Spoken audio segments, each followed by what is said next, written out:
Nous sommes forêt. Nous sommes forêt. Nous sommes forêt. Nous sommes forêt. Nous sommes forêt. Nous sommes forêt. Nous sommes forêt. Nous sommes forêt. Nous sommes forêt. Nous sommes forêt. Nous sommes forêt. Nous sommes forêt. Nous sommes forêt. Nous sommes forêt. Nous sommes forêt. Nous sommes forêt. Nous sommes forêt. Ce podcast donne la parole aux gardiens et aux défenseurs des forêts. Nous allons aujourd'hui à la rencontre de Amandine Hersant, la directrice générale de l'ONG Planète Urgence, qui œuvre à travers des projets de reforestation en Afrique et en Asie. Elle, que l'on considère comme l'une des dirigeantes de référence dans le secteur de l'économie sociale et solidaire, a aussi fait le choix, dans sa vie, de devenir gardienne d'une parcelle de forêt, ici, en France. Je t'emmène ? Oui. Allez, je t'emmène. On a de la chance en plus parce que la pluie est largement tombée, mais pas maintenant. C'est vrai. Là, on a un peu les lumières du soir en plus, c'est beau. Et puis les oiseaux aussi. Et les oiseaux. Tout à l'heure, j'entendais un grimpero. Et tu vas entendre le rouge-gorge, on l'entend partout. Il chante à qui mieux mieux. Il y a des roitelets aussi qui sont arrivés. Et on entend souvent des piques et pêches. Ah ouais ? Ouais. On va peut-être entendre taper sur les arbres tout à l'heure, je sais pas. Mais tu connaissais déjà les oiseaux, l'ornithologie avant, ou c'est via cette nature ? J'ai redécouvert parce que mon papa adore les oiseaux, il les observe. Quand j'étais petite, on avait toujours un livre devant la fenêtre. Et on allait écouter les oiseaux la nuit, on allait écouter la chouette hulotte. D'accord. Et j'avoue qu'après la vie t'emmène et tu te retrouves en ville et tu oublies un peu tout ça. Et finalement, tu te rends compte que c'est ça un peu l'essentiel, tu les écoutes. C'est histoire de les entendre sans le bruit de nos pas. Je pensais que tu avais vu un chevreuil. Non. Souvent on s'arrête comme ça quand on voit des chevreuils. T'es tellement fasciné. Il y a une semaine, je me baladais en forêt et on a vu 30 cerfs. Waouh! T'imagines? Ah mais la harde! Incroyable. Je pensais pas que je verrais ça un jour dans ma vie. Et au début, on a vu 1, 2, tu vois les bois. Les bois. Et tu dis, mais attends, ils sont hyper nombreux. Tu t'avances un peu. Ils te sentent pas parce que t'es à contre-vent. Et là, tu te rends compte qu'il y a une horde complète. Ouais, incroyable, incroyable. C'est un peu les cadeaux de la nature, quoi. Alors Amandine, justement, d'être ici avec toi, c'est un peu un cadeau dans cette forêt, parce qu'en fait, elle a la particularité d'être ta forêt en l'espèce. Tu peux nous dire où nous sommes, géographiquement peut-être déjà d'abord ? Ouais, alors on est dans la Sarthe, mal connu des Français et pourtant un lieu incroyable. On est dans la région sartoise entre le Lude et Vasse. Alors je sais pas sûr que ça vous parle, il y a un magnifique château au Lude que vous pouvez aller visiter. En gros c'est entre Le Mans et Tours. Entre Le Mans, Tours et Angers, ouais, c'est vraiment au milieu du triangle. Donc on est dans les Pays de la Loire. Alors je le dis parce que ça ne se voit pas forcément, mais tu as les yeux qui pétillent de fierté quand même. Hein. Ah ouais?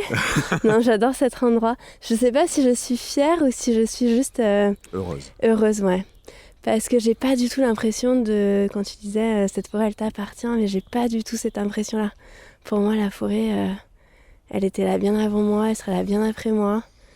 Moi je suis juste sur un tout petit temps à ses côtés et je m'émerveille quoi. Tu vois? Je crois qu'on est propriétaire de rien dans la vie de toute façon. On est juste propriétaire d'un instant et d'en profiter quoi. Est-ce qu'il y a une particularité ? Est-ce que ce bois, cette forêt, elle est comment par rapport à ce qu'il y a autour ? Ouais, alors on est sur une forêt, sur un sol qui est assez sableux. Ça veut dire que quand il pleut, l'eau elle rentre vite. Mais par contre, c'est une zone où il pleut pas énormément. Je t'enverrai tout à l'heure voir l'eau qui coule, mais elle coule à peu près depuis décembre. D'accord. Donc on est content parce que ça a été ultra sec, on a vécu des sécheresses très fortes. Et ici on est sur une forêt assez mélangée, on a une partie où on a du feuillu, avec des chênes, des châtaigniers. On a des arbres qui vont avoir entre 20 et 120 ans à peu près. Mais on a aussi une partie de pins, des très grands pins qui ont été plantés là pour faire de la culture et pour les vendre, tu vois, derrière. Ça s'est un peu mélangé parce que ça n'a pas été géré comme ça. Tiens, viens, on va passer par là. J'aime bien cet endroit. Et c'est une zone où finalement on a différents étages. Regarde, tu vas voir là des arbustes, tu vas voir des petits plants qui se sont installés, qui vont essayer de grandir au milieu de tout ça.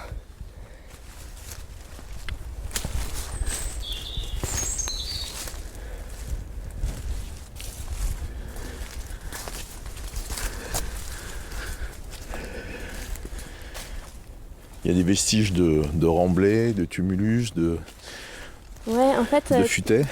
Quand les parcelles à un moment ont été marquées, ils ont fait des espèces de grandes buttes pour délimiter les parcelles. Et nous, il y a 11 hectares sur la zone, on va avoir une quinzaine de parcelles, donc c'est des tout petits morceaux. Il y en a qui sont plus grands, qui font 2 hectares, mais t'en as d'autres, c'est même pas un demi-hectare. Et donc à chaque fois, quand c'était séparé, ils faisaient ces buttes-là pour reconnaître la taille des parcelles. Et ça va être notamment utile pour les chasseurs, parce qu'il y a des chasseurs il y a beaucoup de chasse dans le coin. Et les chasseurs, ils vont aussi se repérer beaucoup avec ces buttes-là pour savoir s'ils ont l'autorisation de chasser par le propriétaire ou pas dans la zone. Pareil, quand on va prélever du bois, nous ce qu'on fait pas du tout, mais ici il y a beaucoup de propriétaires forestiers qui vont prélever. Et du coup, ils peuvent savoir plus facilement, ça c'est chez moi ou c'est chez le voisin.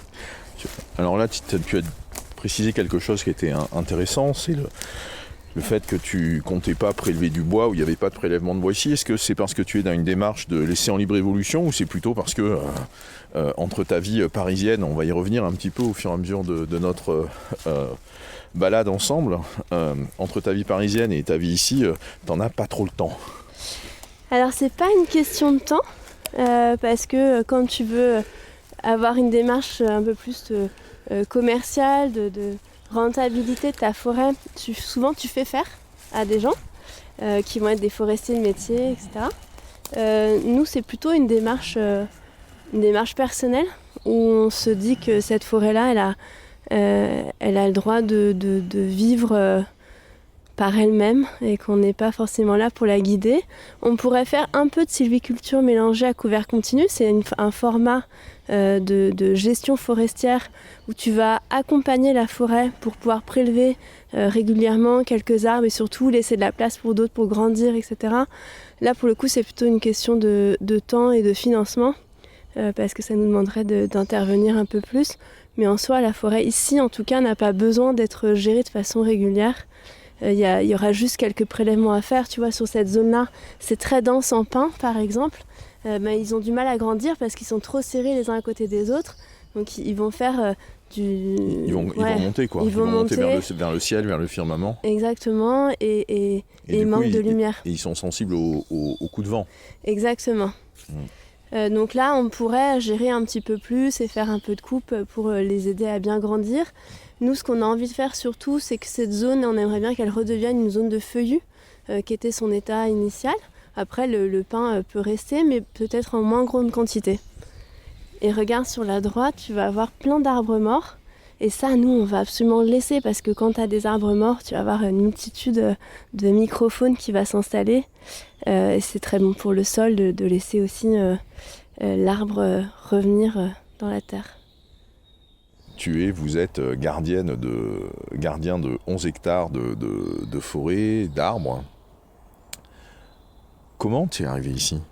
Comment vous êtes arrivé ici? Je sais pas trop. Probablement parce que ma famille, elle est autour d'ici, pas très très loin. Et puis avec mon mari, moi j'ai fait un changement de vie assez important à un moment, en me disant j'ai envie de revenir aux racines de ce qui est essentiel pour moi, et notamment la forêt. Et donc je l'ai fait pour ma vie professionnelle, mais aussi en parallèle pour ma vie personnelle. Et on a eu un coup de cœur pour cet endroit quand on est arrivé. vraiment, on s'est senti bien. Enfin, je sais pas comment tu te sens, mais Ah oui. moi, cet endroit... Ce qui est tout d'abord frappant, c'est de voir la diversité des bois, quoi, Ouais. entre des jeunes, des plus anciens, des plus petits qui sont en train de pousser. Enfin, vraiment, il y a tous les âges, quoi. Il y a tous les âges. Il y a tous les âges. Il y a aussi des grands espaces. Tu as des zones humides où tu as vraiment des salamandres que tu vas croiser, tu vois, au petit matin ou tard le soir. On voit que le sol est quand même vachement préservé. Hein. Ouais, il est très dense. Il y a beaucoup de bois. Tu vois, tu sens que ça n'a pas été fait pour la production et pour c'est resté vraiment une forêt, quoi, une vraie forêt. Parce que tu as plusieurs définitions de la forêt. Tu as la forêt FAO avec des chiffres qui te disent à partir du moment où tu as plus de, je crois, 0,5 hectares de couverts forestiers, une hauteur spécifique, etc. C'est une forêt. Mais en fait, ça peut être aussi un champ d'arbres où c'est que la même essence. Nous, ici, c'est pas le cas. Ici, tu as une telle diversité. Ça sent bon le l'humus. Tu as plein d'espèces qui se croisent. Et puis là, c'est vrai que comme on est là aussi après la pluie, les effluves remontent d'autant plus, quoi. Et puis tu as le bruit des feuilles qui craquent. J'adore. Là, on va arriver sur une zone un peu plus humide.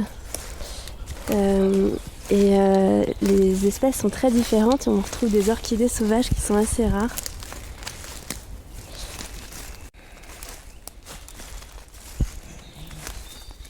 Il faut vraiment se faufiler. Hein. Ça va aller ? Très bien.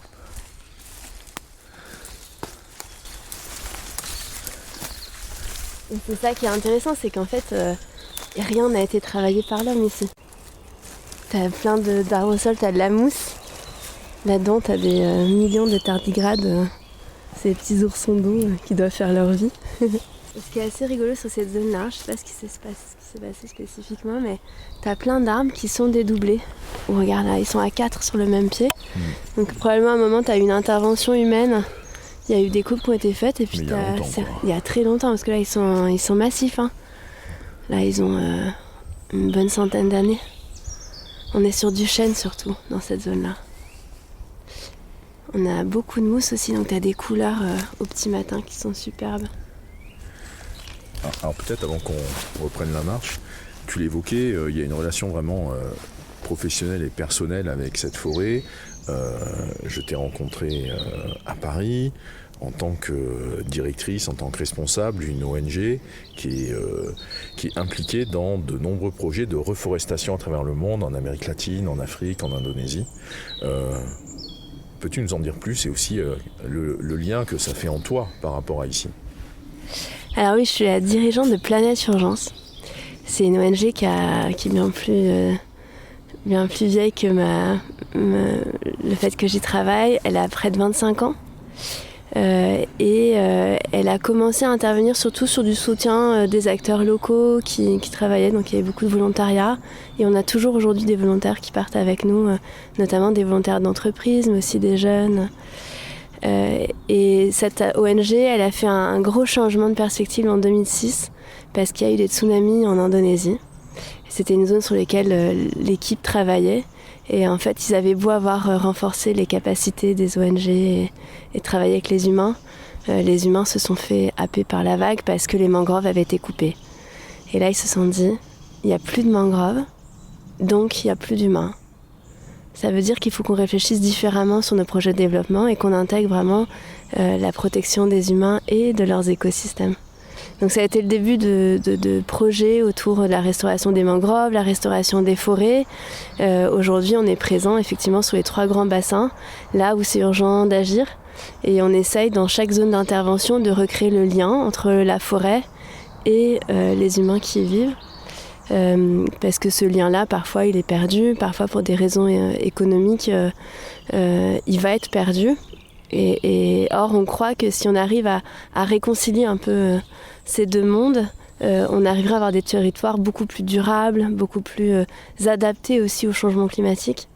Et ça fonctionne. Donc ouais, il y a un vrai lien entre ce qu'on voit ici, où tu as une biodiversité qu'on entend, qu'on peut voir parfois quand on a de la chance, les humains qui sont à côté qui qui peuvent venir ramasser des champignons. Et puis je vois aussi le bois. lien entre la zone humide qu'on s'apprête à découvrir et puis les zones humides des mangroves qui sont un peu à l'origine de la réinvention de la raison d'être de Planète Urgence. Ouais.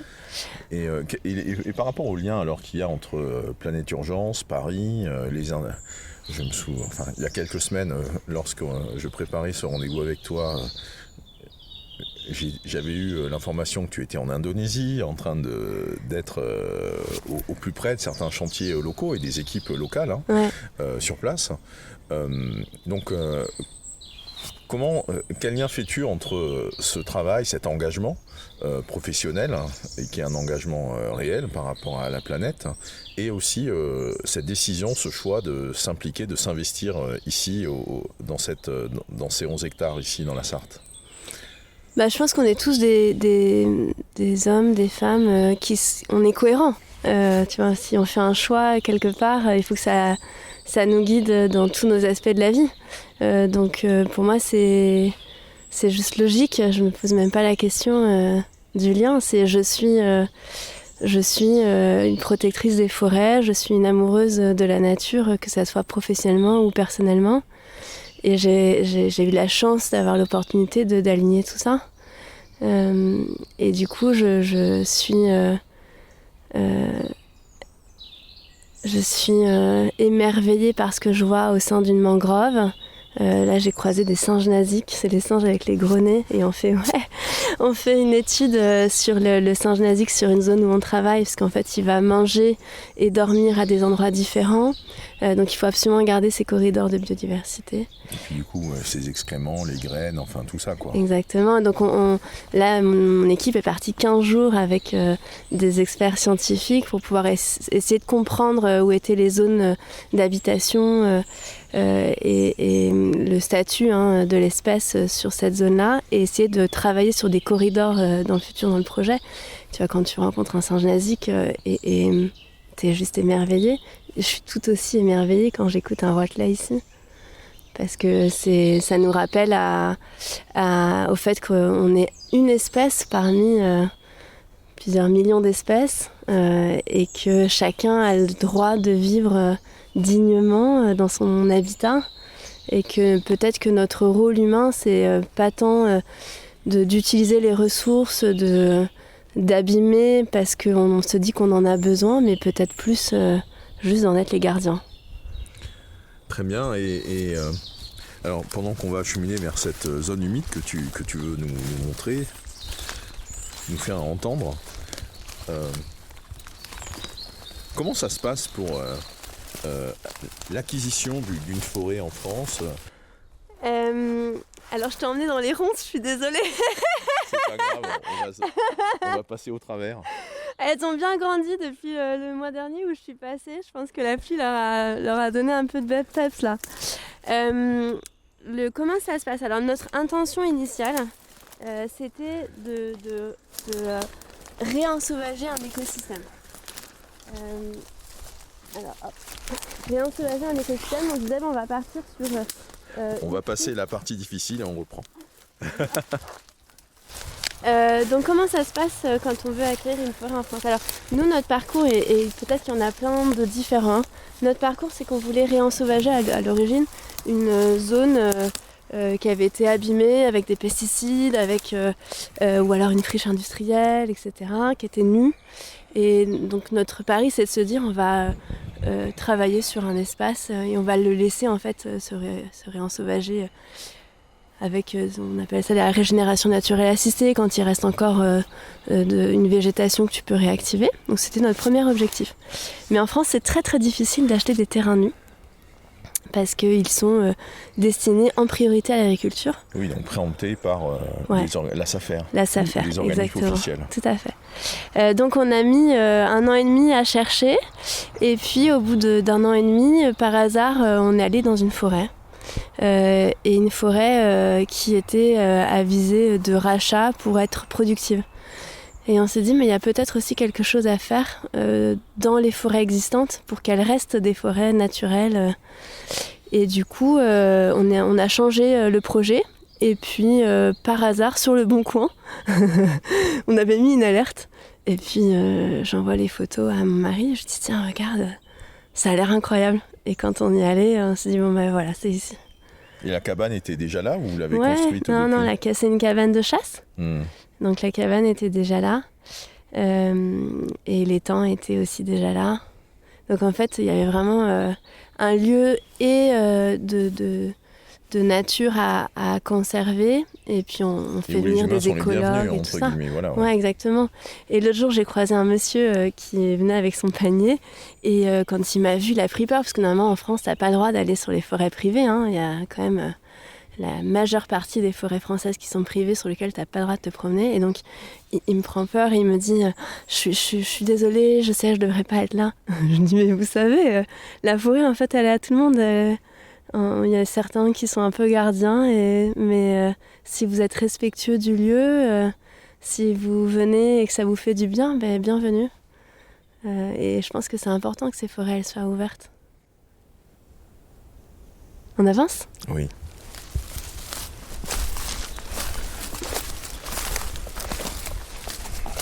Donc, tu vois, on voit pas très bien, mais ça c'est des feuilles d'orchidées.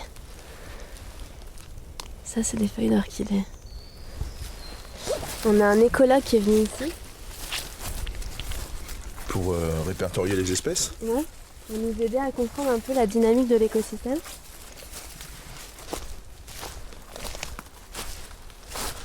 On entend l'eau qui commence à se rapprocher. Et alors regarde. Ah oui, une vraie zone humide, une vraie incroyable. Et c'est la première fois que je la vois aussi pleine. Ah, c'est fou, c'est fou, c'est fou. Waouh. Ouais, là, il a tellement plu. C'est super.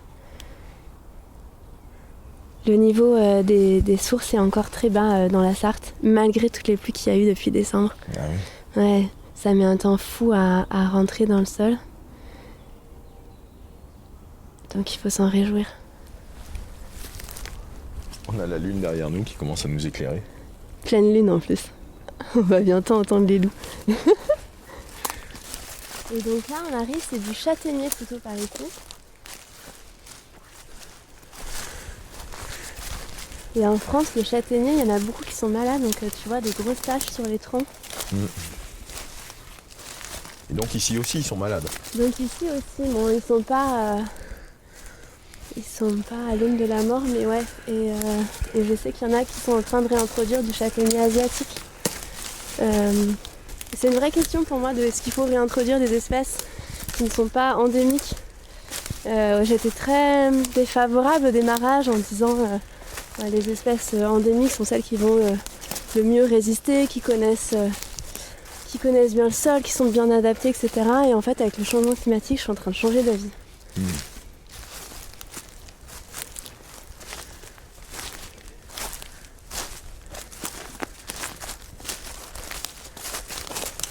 Il y a des formalités particulières par rapport à l'achat d'une forêt que vous avez découvert liées à cet achat. Est-ce que depuis que vous êtes gardien de ces hectares, vous avez des obligations aussi qu'on attend de vous ou que vous avez découvert ? Question très pragmatique pour finir. C'est pas la fin, je t'assure. Ah, c'est pas la fin, d'accord. Il y a plusieurs réponses à ta question. Il y a une question d'assurance. Donc en tant que propriétaire, c'est bien qu'on puisse assurer cette forêt-là. Parce que si un promeneur vient s'y balader et que c'est pas une grosse branche qui tombe dessus, qu'est-ce qui se passe ? S'il y a un feu qui se met dans la forêt, on a eu des feux il n'y a pas longtemps, pas loin d'ici. Ah écoute, je fais tu là.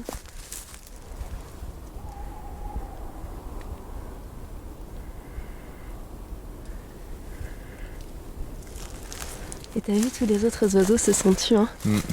T'as vu, ils sont partis se coucher. Donc il y a une partie assurance. Et puis après, il y a une partie plan simple de gestion que tu dois faire, mais c'est pour quand t'as plus de, je pense, 15 hectares, il faudrait vérifier, où tu dois être garant d'une façon de gérer ta forêt. Je pense que c'est intéressant parce que ça t'oblige à te poser la question de comment est-ce que je veux que cette forêt soit utilisée potentiellement, avec certains endroits où tu vas identifier pour certains des zones de production, d'autres des zones de repos. Donc là, il y a des sangliers dans le coin. Il y a même des belles petites familles de sangliers.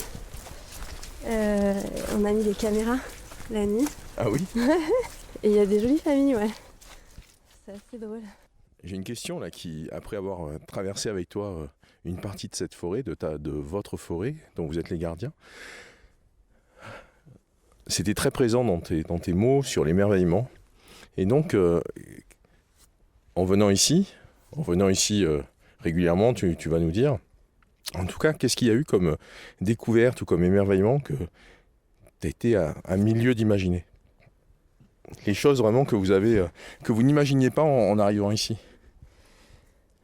Je pense c'est plutôt un sentiment que j'imaginais pas. Quand j'arrive ici, j'ai l'impression que, un peu, c'est bête, hein, mais mon corps s'ouvre. Le corps s'ouvre. Je me sens bien. Je me sens apaisée. Ça, je n'imaginais pas que ça serait à ce point-là et que ça serait toujours. Enfin, tu vois, il y a pas une fois où je viens où j'ai pas ce sentiment. Oui, ça s'installe, c'est récurrent. Ouais, c'est récurrent. C'est même prégnant ou permanent, en fait. Ouais. Et on oublie ça quand on vit en ville, quand on a un travail très prenant. Moi, je suis hyper engagée dans mon travail, mes équipes aussi. Et en fait, on travaille pour les forêts, mais parfois, on peut avoir tendance à perdre le contact parce qu'on est pris dans un rythme où on lève des fonds, on monte des projets. C'est compliqué, on fait beaucoup de travail de connexion avec les communautés, les autorités locales. On va travailler les essences en fonction des sols, on va travailler du développement économique, la sensibilisation à l'environnement dans les écoles. Enfin, il y a beaucoup de choses à faire quand tu veux restaurer un écosystème. Et du coup, ça nous engage énormément. Donc quand je reviens ici, je me dis, voilà pourquoi aussi je le fais. C'est pour que les gens qu'on accompagne puissent se sentir bien comme ça dans leur territoire. Et autre question, c'est un petit peu lié à ça, mais c'est qu'est-ce que tu as envie de dire aux personnes qui nous écoutent, aux autres, aux gens en général, que ce soit des gens des villes ou des gens de la ruralité, hein, comme on dit. Voilà. Déjà, j'espère qu'ils vont bien, parce que ce monde est quand même un peu fou, que ça se tend beaucoup autour de nous. On voit les extrêmes qui reviennent au pouvoir, on voit des tensions très fortes dans l'agriculture sur des façons de faire. On s'écharpe beaucoup en ce moment. Les médias sont que sur de la rapidité, sur de la critique, du temps chaud. On prend plus le temps de ce temps long. On prend plus le temps de se poser la question de notre raison d'être, raison de vivre.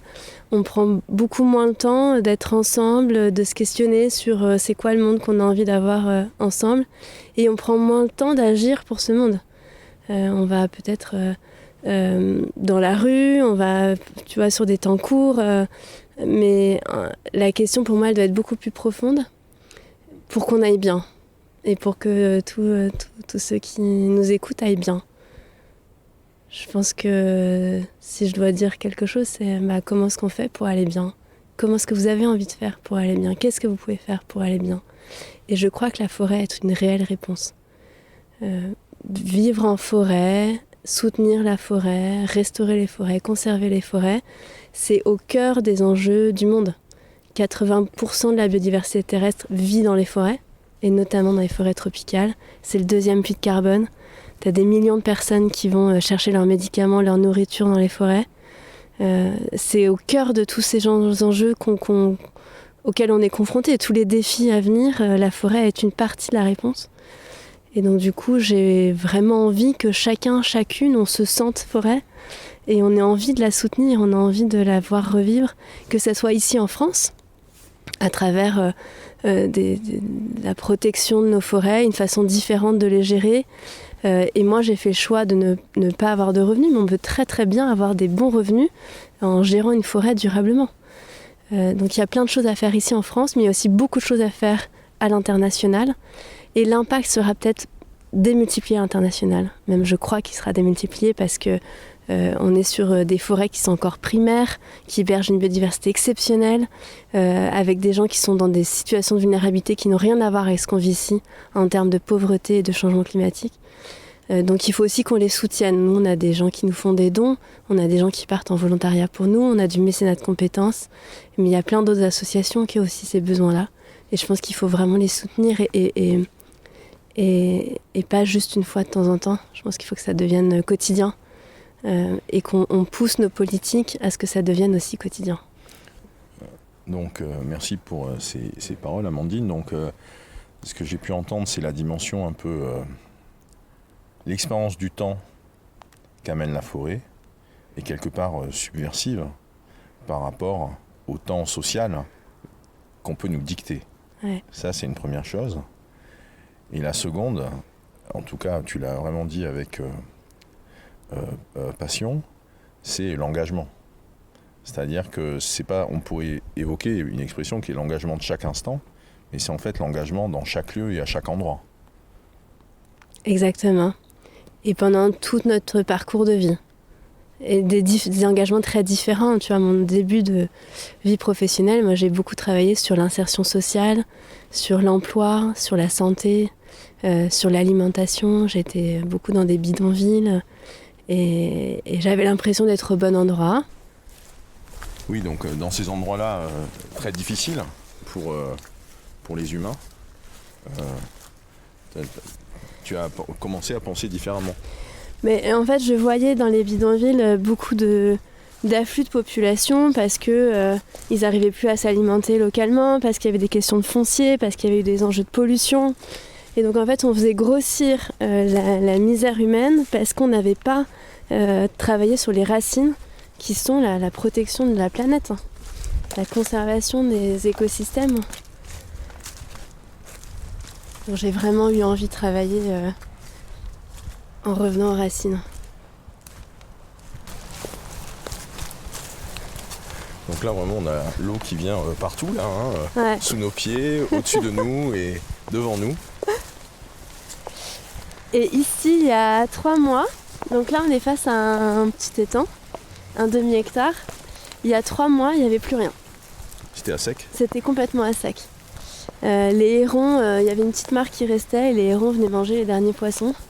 Donc c'est bien, hein, ça nourrit la biodiversité. Mais c'est triste, c'était extrêmement triste, c'était jamais arrivé. Et c'est exactement le type d'endroit qui peut disparaître dans les prochaines décennies en termes de zones humides. Alors par rapport aux forêts, oui on va rentrer, mais dernière question par rapport aux forêts, par rapport à Nous sommes forêt, par rapport à ce choix ici de s'impliquer, de s'engager, de devenir gardien d'une forêt en France. Quel vœu, quel souhait pourrais-tu formuler pour nos auditeurs pour nos auditrices et nos auditeurs? Mon vœu, ça serait que chacun trouve sa forêt extérieure et intérieure.